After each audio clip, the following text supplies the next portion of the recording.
LinkedIn News. Hey everyone. Hi, Leah here with a quick note. What I hear most from those of you who listen to the show is, I wish I'd known. You wish you'd known about a concept or a tool or an idea, which got me and the team thinking we should curate some of our favorites based on what you've told us you want to hear more of. So starting next week, I am super excited to bring you a month-long series that'll feel like a back-to-school moment for adults. And we're starting the series with the incredible, amazing, world-renowned therapist and host of Where Should We Begin, Esther Perel. But on this last lovely August Tuesday before our series kicks off, I wanted to give us all a chance to take a moment and reflect on the changing season. Now, I don't know about you, but something about the end of summer and September feels like more of a time to make decisions and plant seeds than even January does. So as summer ends, we can maybe learn a little bit more about ourselves and the people around us before we go headfirst into the busy fall season of work and the rest of our lives. That's why today we're bringing you one of our most loved episodes from 2024. The first of a two-part series about the Enneagram. The Enneagram is one of my favorites, and I'll tell you a little bit more. It's a personality typing system that helps you understand your core motivators versus just your behaviors.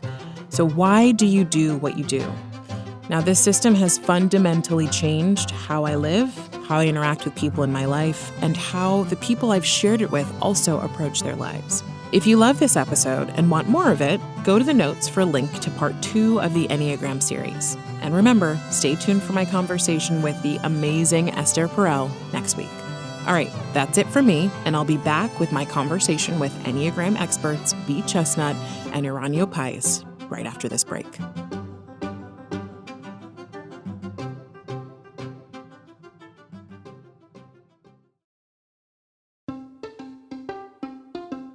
Hey everyone, from LinkedIn News, I'm Leah Smart, and this is Everyday Better, a personal development podcast where every week I sit down with some of the world's brightest minds and bravest hearts who use science and story to share strategies for how we can flourish individually, in relationship to others, and to the world around us. So this week's episode and next week's are about something called the Enneagram. And I want to tell you a little bit more about why I'm so passionate about it and what I hope you get out of these conversations. So first, what is it? The Enneagram is a personality typing system that categorizes each of us into one of 9 different types. If you've ever taken something like the Myers-Briggs, it's kind of like that, but I believe it is much more powerful. Why? Because it focuses not just on your behaviors, like are you extroverted or introverted, are you analytical or action-oriented, but your motivations, why you do what you do.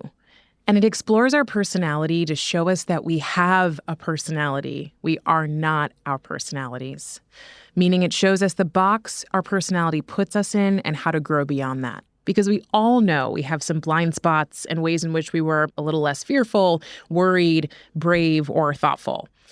After taking the test, I was blown away by its accuracy in typing me, and it gave me clear language I could use to both understand myself and to share with others when I was relating to them, which is so important. It was like a personal user guide. But the Enneagram also gave me something beyond just personality type results. It gave me a practical path to growth. I felt I could learn, but I could also be accountable and take action. So first and foremost, what I hope you get out of this conversation is a fresh perspective on your personality and how to grow. The second, less immediately obvious benefit for me with the Enneagram was that it transformed how I looked at everyone in my life. My empathy and reverence for others, whether they be coworkers, family, or friends of other Enneagram types, grew by multitudes. And I loved it so much I got certified, so I started working with people and teams using it. But you don't even have to go that deep to get something great out of this tool. If you're wondering just how to show up better for yourself in your relationships, at work, part 1 of this 2-parter will show you how to use this tool, and it can give you a really clear path to do that. And if you have what seems like an unresolvable conflict with someone, or you just can't jive on a project with coworkers, or you want to be better at delegating tasks to the right people, part 2 will be huge for you. I suggest staying tuned for both because they kind of build on each other. Now, of course, you are so much more than your Enneagram number. You and I have social identifiers, experiences, and people who've molded who we are. So don't make this thing gospel, but be open to what you can learn and stick it in your toolbox. Okay, I'm handing you over to two of the top Enneagram teachers in the world, Bea Chestnut and Aranio Pais, to tell you all about the types. Here they are.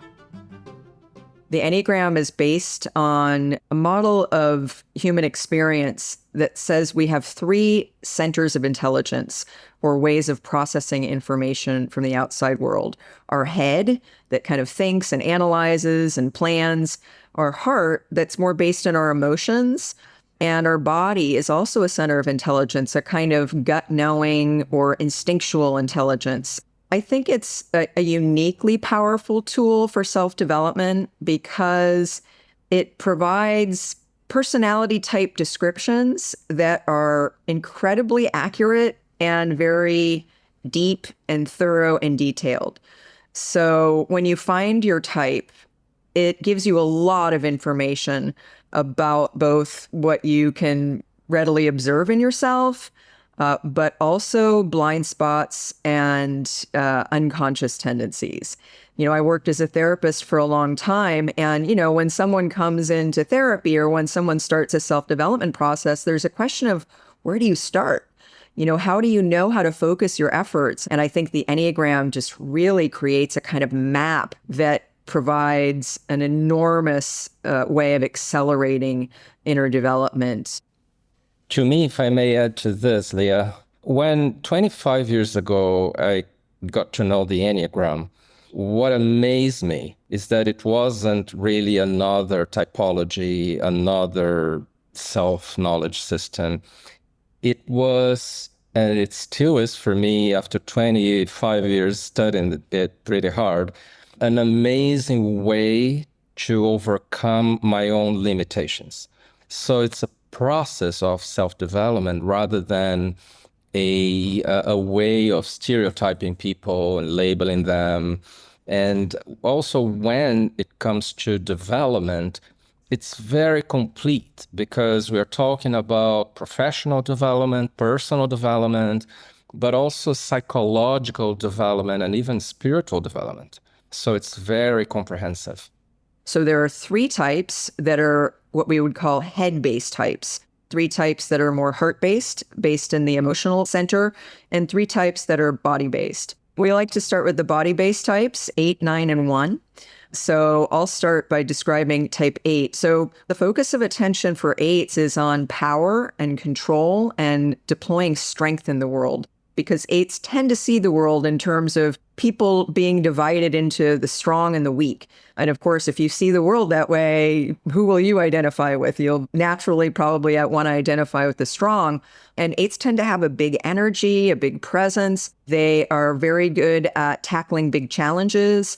They have easier access to anger than most types, and they're better than most types at engaging in conflict. And so they tend to be very direct and assertive. They see the big picture very easily, but they tend to not see their vulnerability. So their blind spots are a lot around not being in touch with what they might feel as weakness or any vulnerable or softer emotions.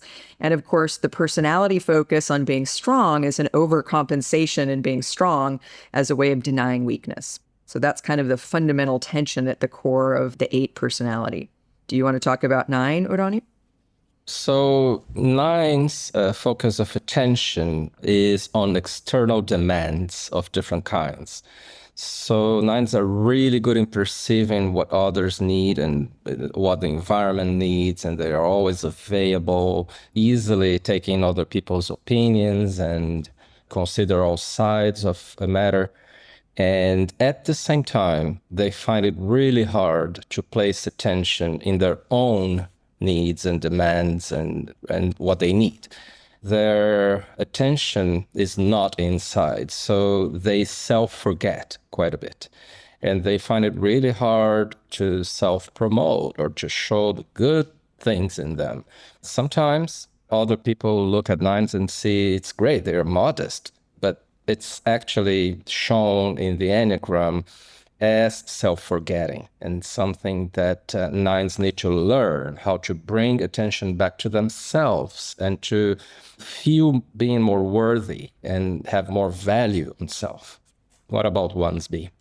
So the one is the third body-based type, and ones are sometimes called the perfectionist or the reformer, and they focus their attention on right and wrong, good and bad. They automatically see how everything they put their attention on can be improved or made better. So it's like they see something and they automatically see how whatever that is differs from an ideal of perfection of how that thing could be. Now, they tend to be very, very self-critical. All of us are self-critical, but ones are more self-critical than average. And they can also be critical of other people because, again, they have this kind of a judging mind that's always saying, okay, what's right, what's wrong, what's good, what's bad. And they try to be good and try to avoid being bad or making mistakes or anything like that. Their strengths, though, are that they tend to be very detail-oriented, very hardworking, reliable, ethical. But one of the things I like about the Enneagram is it shows us how when we overdo our strengths, they become liabilities. So the challenges for ones is that they can be overly responsible. They can be too critical. They can be too self-controlling. When they're trying to do everything right, they put a lid on their own feelings and impulses. And so sometimes they get out of touch with the natural flow that they might be more in tune with if they weren't kind of trying to control themselves so much to do things right and be perfect. Okay, so those are the three body types. Eights, also known as active controllers, nines, known as adaptive peacemakers, and ones, known as strict perfectionists or reformers. Next up, we have the three heart types, twos, threes, and fours. Type 2, the first of the three heart types, that's my type. So twos focus a lot on other people, on how other people are feeling, and especially what we can do to create connection or rapport with other people. I think in the Enneagram world, there are some misconceptions about twos, and the two is often called the helper or the giver, but I think that title leads people to have an overly simplistic view of twos as kind of just the sort of caretaker type, which, you know, is partly true. But for me, it's really about being liked. It's not necessarily about helping. That's not the main point. Now, helping people, supporting others can be a vehicle for being liked. But it's the achievement of a positive connection. It's to make other people have positive feelings about me. That's kind of the main goal. Because when everyone likes me, when people are thinking good things about me, I sort of feel like I can relax. Now, similar to nines, twos aren't so in tune with their insides. So when I first started doing Enneagram work a long time ago, I was in a women's group, and I remember one day the leader of the group turned to me and said, "So what do you need from the group today, Bea?" And I thought about that question, and I had no idea how to answer that question. None. Seemed like a simple question, but it was as if I looked inside to see what I needed, and there was like a void. It was like this existential anxiety of like, wow, I have no idea what I need. Now, after many years of therapy, now I know very clearly what I'm feeling, and I am an emotional person, but twos tend to part of the time put a lid on their feelings, and part of the time the lid comes off and we can be very emotional. But the strengths of the two are having a genuine interest in people. I was a therapist for many years, and people would say to me, like, don't you get tired of hearing people talk about their problems all day? And I would say, actually, no. I love hearing people talk about themselves. It's an honor, and I'm endlessly interested in people. So that's a good thing. But on the downside, it's hard for us to say no and make boundaries. It's hard to be direct sometimes. Twos can be very indirect because it can be hard to be in touch with the fact that helping others can be actually a form of control. So the sort of blind spots for twos, one of the blind spots is their own needs, but the other one is how supporting others can sometimes be a manipulation. There's a kind of giving to get. Like, if I'm really nice to you, maybe you'll be really nice to me. If I meet your needs, maybe when I need something, you'll meet my need, hopefully without me having to ask, because twos are not very good at asking for help. Right. So type 3, for threes who are also emotional types on the Enneagram, but sometimes don't look like, the focus of attention goes to achieving success, also goals of all kinds, accomplishments, of course, and paying attention to their image. So threes are really hard workers, and many times they find it really, really hard to stop. Stopping feels almost like dying. And that's because threes have come to identify with doing as an identity for them. They come from a mindset of, I make things happen in the world, and if I don't do anything, nothing will happen and the world will collapse.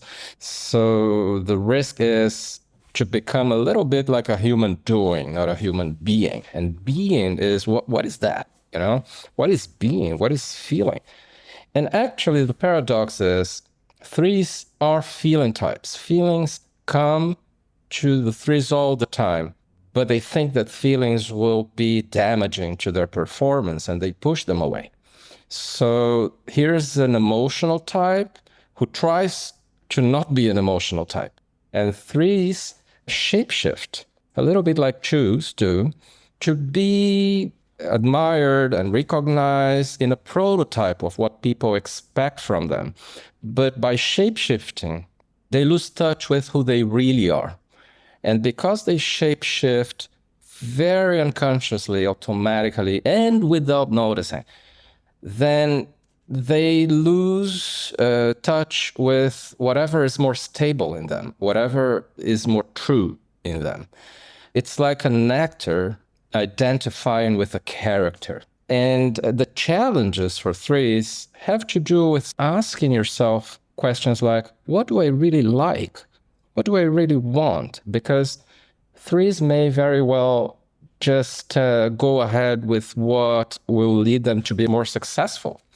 But sometimes going for success doesn't equal being joyful and liking what you're doing.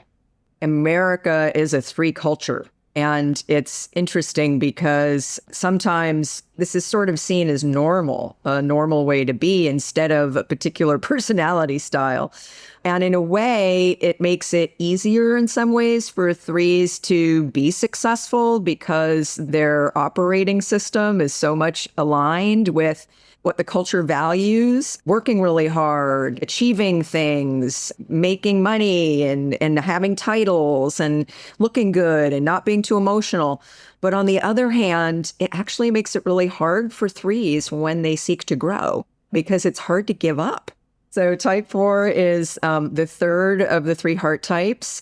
And if there's an underlying tension in all of us, especially growing up as children, between attachment and authenticity, in other words, who we decide to be in order that other people will approve of us or that our parents will be happy with us versus being who we really are, fours kind of go more toward authenticity. So fours' focus of attention is on their internal experience. So kind of the opposite for twos.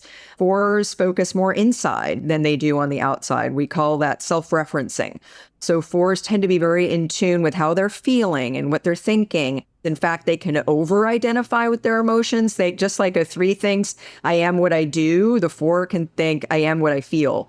Fours tend to also compare themselves to others a lot and often see themselves as less than or more than, but probably a little more often less than.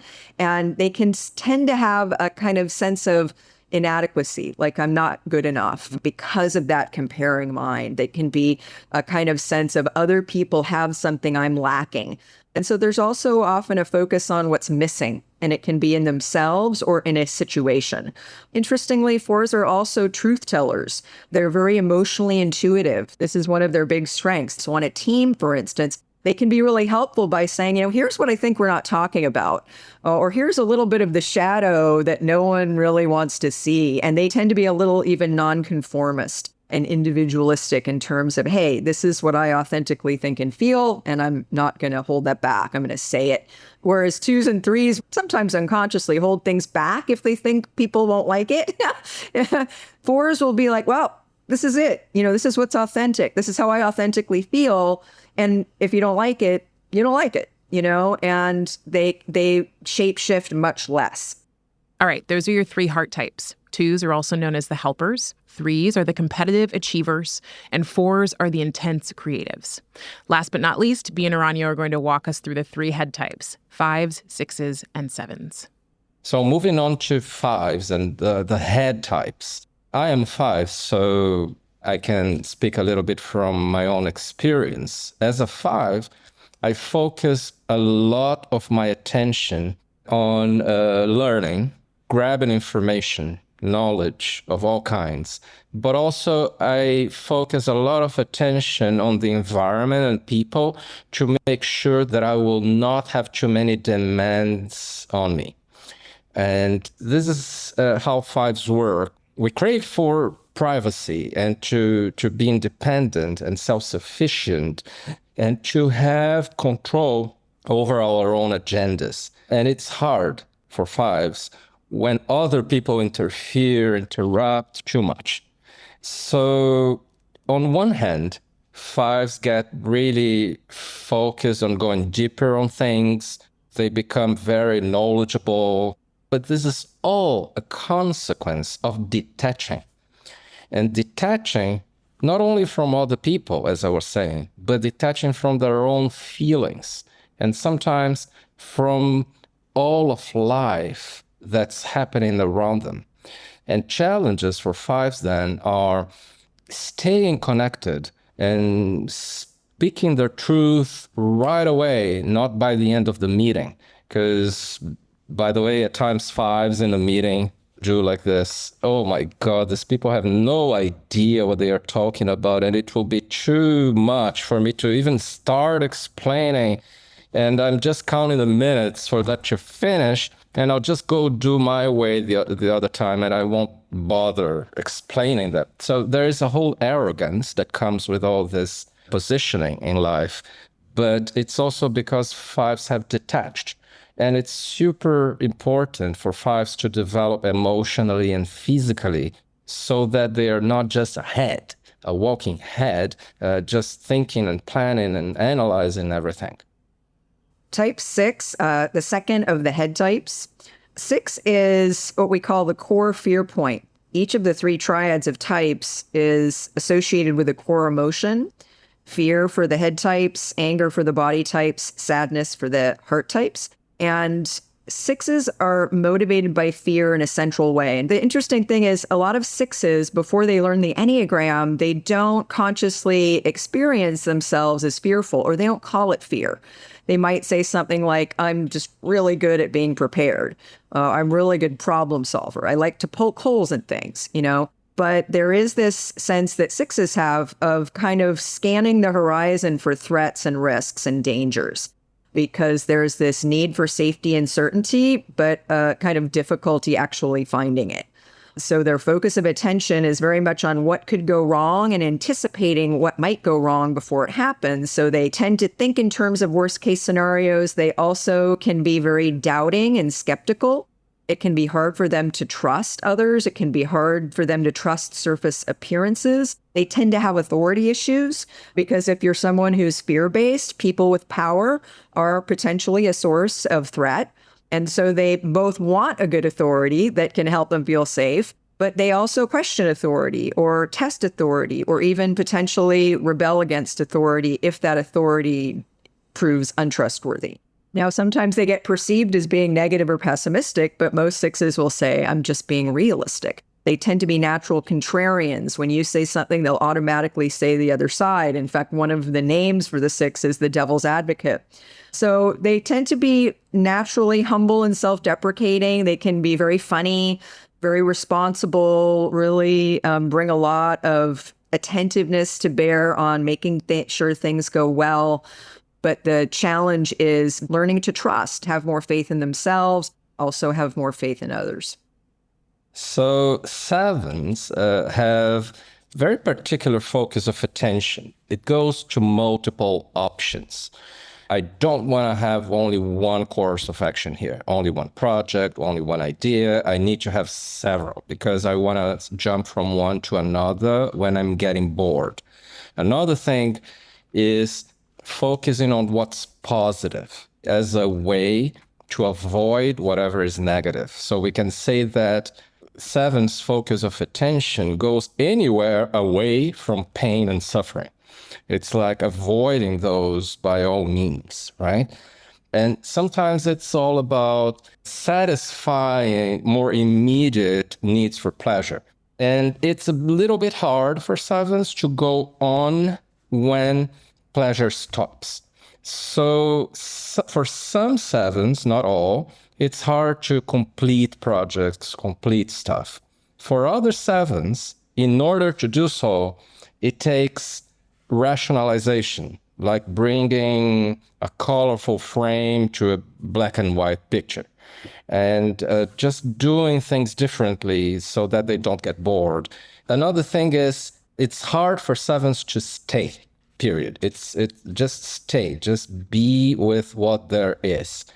Like in career management, for instance, we always see sevens wanting to do lateral moves, to know something else different, instead of sticking a bit more with where they are and eventually go up vertically. But it's like the priority becomes, I want to have that other experience that I haven't had yet. So there is, of course, lots of strengths behind all of that. Versatility, creativity, positivity. And many people simply miss sevens when they are not present in the team. You know, it gets light and nice, but there is a cost for them. And they might rationalize, why would I live differently than this, right? What is the benefit? But it's simply, I will not get more mature if I don't have this human experience of facing the pain that is there to be dealt with, instead of just making as if that doesn't happen. So those are the three head types. Fives are known as quiet specialists, sixes are known as loyal skeptics, and sevens are the enthusiastic visionaries. Now that we know all of the types, Bea and I will continue the conversation after the break so she can answer all the questions you probably have about the Enneagram.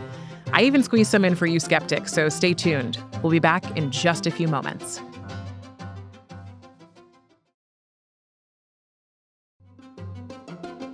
And we're back with Bea Chestnut. I want to hear more about how you found the Enneagram and what got you interested, however many years ago you started. Sure. So I learned the Enneagram kind of by accident from a friend's father. So I grew up in Palo Alto in California in the US. And a good friend of mine, his father was a psychiatrist based at Stanford. And he was one of the first Enneagram teachers to kind of create a school way back in like 1988, 89. And in 1990, my friend actually died. We were 25. And it still makes me choke up when I think about that. So in the wake of his death, his parents would invite us all over to dinner. And when we were planning the memorial, they included us. You know, so I got close to his father and his parents at that point. And during, that time, Dr. Daniels, as I call him, he was talking about the Enneagram all the time. And he was saying, I'm a psychiatrist based at Stanford. It's a little weird. I'd be into this thing called the Enneagram. Yeah. And he said, but I see it as my calling. And he said, the Enneagram was by far the most powerful personal growth method that he'd seen in his whole career. And this is someone who's, in the senior part of his career as a psychotherapist and a psychiatrist based in kind of a mainstream university setting. And here he is saying the Enneagram is by far the most powerful tool he's seen. So that made me really sit up and listen. And right away, when I read about the type 2, because Dr. Daniels said, I think you're a 2, I read the chapter and it just blew my mind. It was like, whoa. It was almost like, I almost describe it as a religious experience. Like before that, there wasn't as much proof that there was a God or that there, but after, it was almost like after I read that, like this sense came in of like, wow, there is something, there is a larger pattern out there. There is this system that at first glance, I probably wouldn't have looked much into because it just felt like, well, a lot of these personality typologies, they tell you a little bit, but how much can they really tell you? Not that much. In my undergraduate university career, I took one psychology class because to me it was kind of boring. They were giving jargony names to things that I thought were sort of obvious. But when I learned the Enneagram and I read about my type, it was like, whoa, like how does this thing know all about me? Because it put into words things that I knew to be true about myself.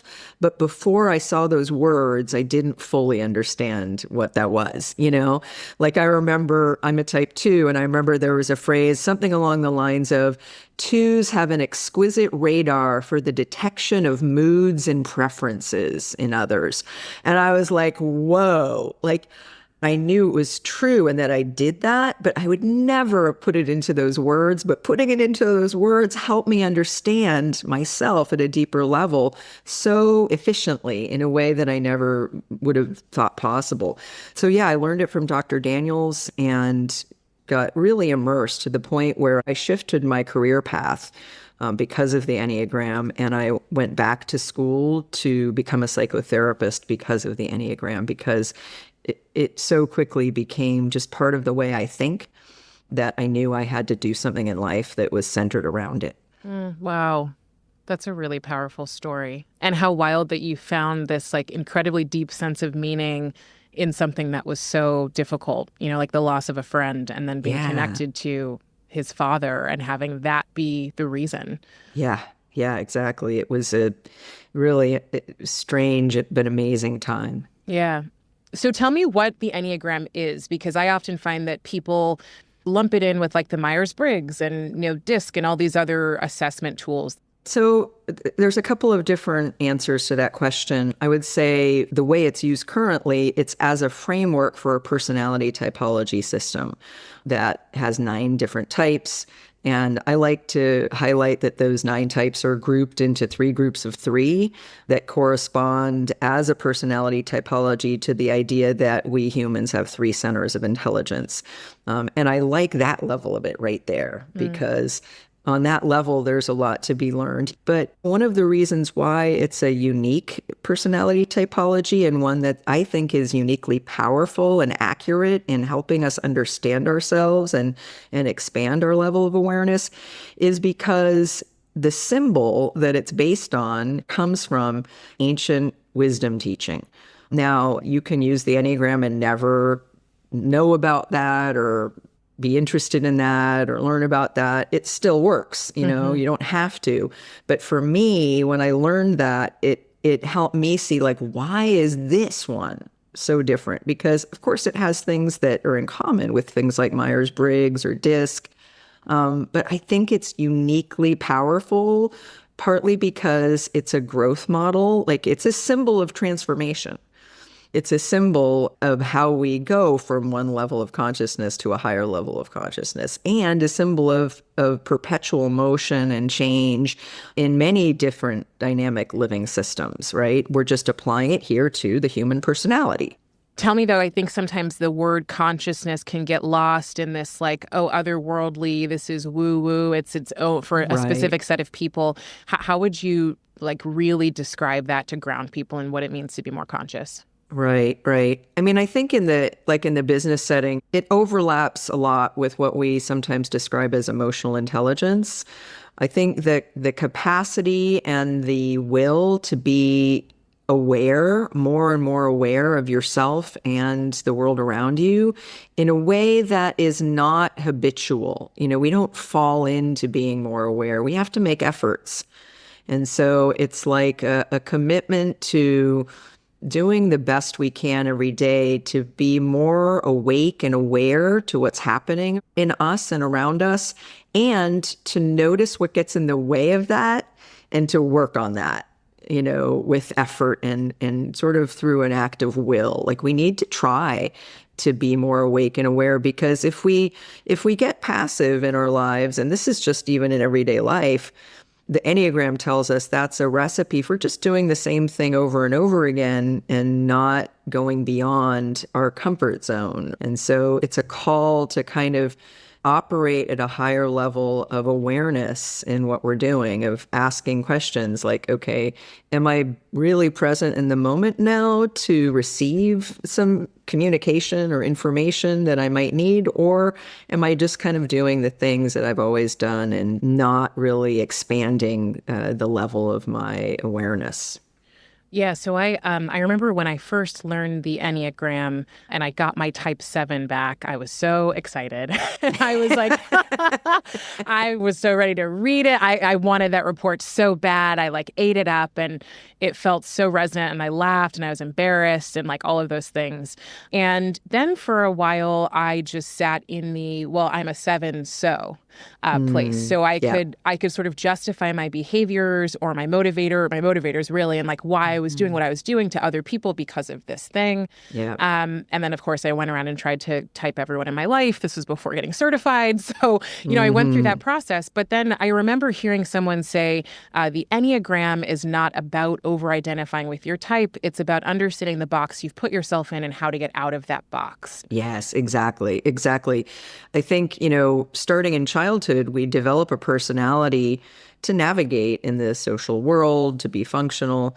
And what we often don't see is that our personality patterns become limiting because to the extent that we are kind of at one with or completely identified with our personality, in other words, we think that's what we are, we get stuck in the patterns of the past that are designed for survival, but not really designed for thriving or for reaching our higher potential. So the Enneagram makes it easier for us to access an understanding of ourselves so that we can make change if we want to. We can go from being totally focused within and identified with our personality to using the personality as a vehicle for moving beyond it. So when you say people over-identify with their personality, like I can remember a time in my 20s, this was before I started meditating and really getting into this work, where I went, well, what do you mean? Like, I am me. Yes. Like it's like I remember the first time someone said to me, you have a voice in your head. And then I went down that rabbit hole of recognizing like, oh, there is a voice in my head that is talking all the time that isn't me. So when you talk about the personality, how do you get people to understand there's them and then there's a personality?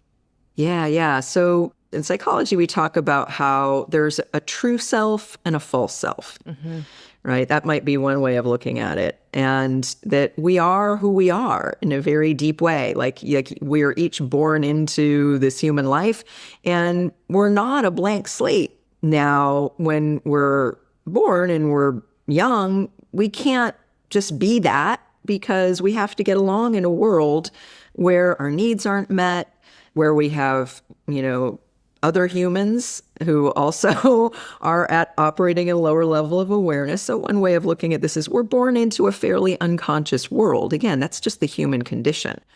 And so we basically develop a personality that is to some degree reflective of who we are, right? Because it's based on who we come in as. But it's sort of like it gets to be formed more from our coping strategies than who we really are, right? If you had a depressed parent, for instance, that's going to impact you as a child. And in order to adapt and survive, given that you depend on that person, and humans have the longest period of dependency of any mammal, you're going to need to adapt in some ways to survive, given that you may not get all your needs met. Right. Some people had a lot of trauma in their background. Some people have less. But even people who had relatively good parents, easy, privileged lives, even those people have personalities and can have wounds and trauma. Sometimes it's even harder to heal because it's like, well, I shouldn't have anything wrong with me because I had a roof over my head and I had all of these privileges. Well, you can still be depressed or anxious or unhappy, and you can still suffer from some of these defensive self-strategies that had to be really strong in the light of reacting to things that were hard. And the harder the circumstances were that we survived, the more rigid those defenses will be, the harder to change, and the more we may be stuck in the residue and the consequences of that personality type in a way that doesn't allow us to really be fulfilled, to reach our full potential. What do you do when you meet with someone, whether in business or personally, and they want to take the Enneagram because they're interested in growing? Like, what's your kind of like go-to, okay, here's your assessment, here are the results.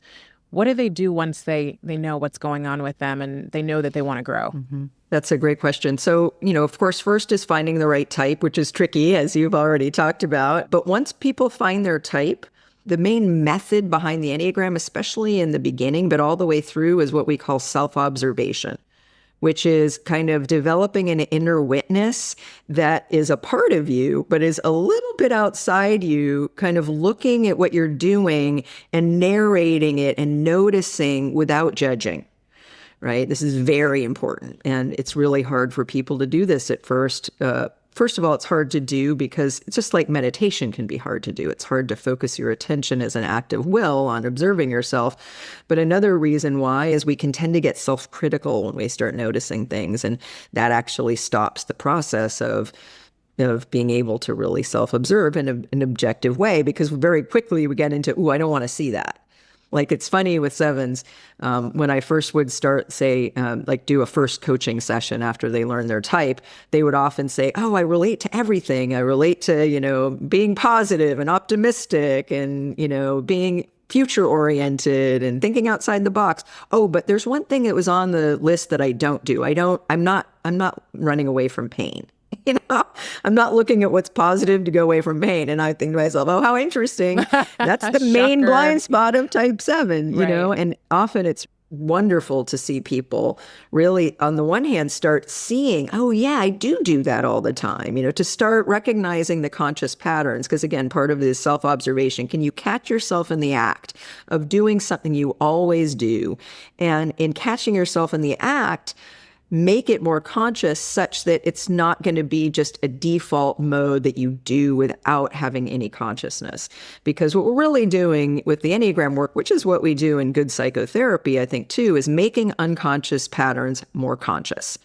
That's the name of the game, right? Mm-hmm. Some 6s will say, wow, before I learned the Enneagram, I didn't really know I was motivated by fear, and starting to realize, wow, I just did something that was really because I was afraid, which I would have thought I was just trying to be prepared before, and a lot of the types will say this. So some types' attention goes out to other people. Some types' primary attention is on the inside. Mm-hmm. And that can be a subtle distinction, because we all pay attention to what's going on inside of us to some degree. But when I realized, I would be in a group of people and my attention is all out there on what's going on with them. I get into a relationship and all I think about is, does that person like me? And I don't even stop to ask if I like them.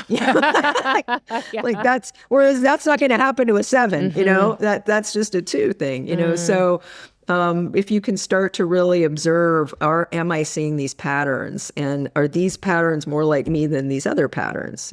Things like that. I mean, what you just described is something that I think a lot of us experience, right? So like people-pleasing people, I think that spans beyond type.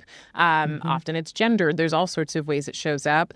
And or, making decisions out of a place of fear, like people who struggle with anxiety, like that's something that I think people might experience at all types. My own experience was going, oh my gosh, I do really feel a lot of envy. And so maybe I am a 4. It's like, how do we distinguish between what's going on outside of us because of how we've been conditioned or the society we're in versus our number? Mm-hmm. Right. I think boiling it down in some practical terms, like in order to be a 4, these are the things that you're going to tend to do most of the time. Got it. Right. Mm-hmm. And if you're not doing those, then you're probably not a 4. Like 4s, for instance, are always comparing with other people. It's a comparing mind. And that's going a lot of the time, so you walk into a room, oh, wow, that person's dressed better than I am. Oh, wow, that person, looks like they're smarter than I am. Oh, that person is this more than I am. Oh, I'm better than that person on this, That's just that's the mindset, and that's not what sevens are mainly paying attention to, So another thing is percentage of the time, right? Like if you're someone who maybe compares yourself sometimes or in certain circumstances, yeah. And of course, you need to take gender and culture into account. Like my business partner is a 5, as you know, he comes from Brazil. Brazil's a 7 country. And so he doesn't look like a 5 that comes from, let's say, Europe, like the Netherlands or some of the Scandinavian countries. Those are very 5-ish countries, right? So there's a way that as a 5, he looks more outgoing, because he's had to be because of his culture. Okay, so I'm gonna use myself as a guinea pig here, and also because I'm curious. As you said that, I went, oh God, that was the first thing that I was like, I don't like the feeling of being potentially trapped in something negative. And I'm definitely much more aware of it now. It's been a few years, but I still do it. It's still a pattern that's like very obvious. And so I wonder between the 7 and the 4, I'm like, ooh, maybe I'm really not a 4 because I go see a lot of Broadway. And many times I'm going to musicals and they're fun and they're light. And then other times, I'll go to plays or musicals that aren't. And so I had recently gone to one that I left with the person I was with who's a 3. And we were talking about how we felt about it. And I was like, I just didn't like the ending. It didn't end well. I didn't like that it didn't end happily. And the person was like, well, that's life. Like it doesn't always end perfectly. And I was like, I don't want to think about that. Like I didn't like it. I felt this like really nasty pang of like, I don't want to deal with that. And therefore, I'm not going to be someone who recommends this play, which was fantastic, by the way. Yeah. I think that's a great thing that you're noticing in yourself and a great example of something that it would be more 7-ish. Like the mind comes in and says, oh, that's not a good experience. That wasn't a good ending. I'm not recommending this play. But emotionally, it's like what 7s do is there's just a way not without really deciding to, more unconscious. It's like if something feels bad, I avoid it. I want something that makes me feel good. I don't want to be around something that makes me feel bad. And bad can include boring, anxiety producing, as well as painful or sad or things like that. And I do think the 4 is the opposite of that. 4s don't push away pain. Now it may not feel good to a 4 either, but they would much more be the person who says, well, that's the way life goes, or sometimes things end like that, or it felt authentic to me. It felt true to life. And that was valuable to me, or I could see a beauty in the painful ending. It sort of all made sense. There was a poetry to it. That's maybe more the 4 response. Yeah, because 4s live more in their feelings. In fact, the 4 challenge for many type 4s is to stop over-identifying with feelings and suffering. So that's one of the few ways that 7s and 4s are actually quite opposite, although they can be lookalikes for various reasons. How do you deal with people who are skeptical? I mean, I think of when I gave this test to a 6 and they were like, I had that experience of a long period of time of them kind of coming around, and I don't think they ever really did. But I'm curious, despite the type and the number, how do you deal with people who are like, what is this thing and why should I believe it? Right. Well, first of all, I don't push back on skepticism. I don't get into a power struggle. I don't try to convince the person. I am open to skepticism, and I don't blame them, right? This is a little weird. I mean, it is kind of surprising. I mean, so first of all, I'm open to it. I welcome it. I ask, what questions do you have? What are you thinking? What do you see it?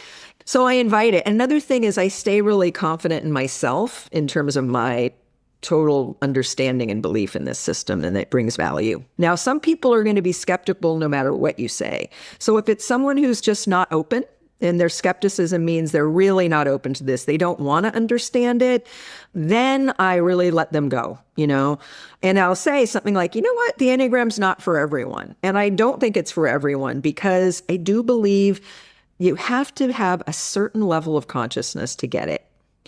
And I think the person who's skeptical but open, then it's just about what questions do you have and how can I provide you with more information? And you can see if that shifts your perspective or not. And one of the reasons I think why people get skeptical is the Enneagram, especially in a business setting, it introduces a vulnerability factor that people may not be choosing. And I think people need to be able to say no to being vulnerable, especially in a work setting, before they can say yes. I think if they're given the chance to say no, then they feel safe enough to say yes later. So I think sometimes that skepticism is, I don't know how this is going to be used. I don't know what's going to be asked of me. I don't know if I'm going to feel exposed or if this is going to be used against me. And so I try to just be open and see if that shifts. And if not, that's okay. Yeah. All right, I'm going to have you answer my 3 statements, and I'll have you do it again next time, but I'll catch you on this one first. The first question is, I should say, the first statement to complete is, better humans are? Open-minded and humble. Better work is? Joyful. And a better world has? I think just more love and kindness and respect. Absolutely. Thank you so much for doing this. I can't wait to talk to you a second time. Thank you for doing what you're doing, and thank you for this incredible conversation. That was Enneagram teachers Bea Chestnut and Aranyo Pais. They co-wrote the book, The Enneagram Guide to Waking Up, Find Your Path, Face Your Shadow, and Discover Your True Self. Next week, we'll be back with Bea talking about how to bring the Enneagram into your work. It's going to be good, so stay with us.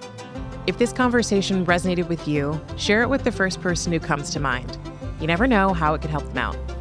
And support other people like you in finding our show by leaving us a rating before you go. While you're at it, write a 1-sentence review telling me and the team what you love about Everyday Better. And as always, you can get me in your inbox by signing up for our weekly personal development newsletter, giving you practical tips on how to level up with small steps every day. Find it in our show notes for this episode or at linkedin.com/everydaybetter.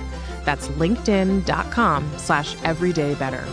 Everyday Better is a production of LinkedIn News. The show is produced by Grace Rubin, Emily Reeves, and Ava Ahmadbegi. Asaf Gudron is our sound engineer. Joe DeGiorgi and Tim Boland mixed our show. Sarah Storm is our senior producer.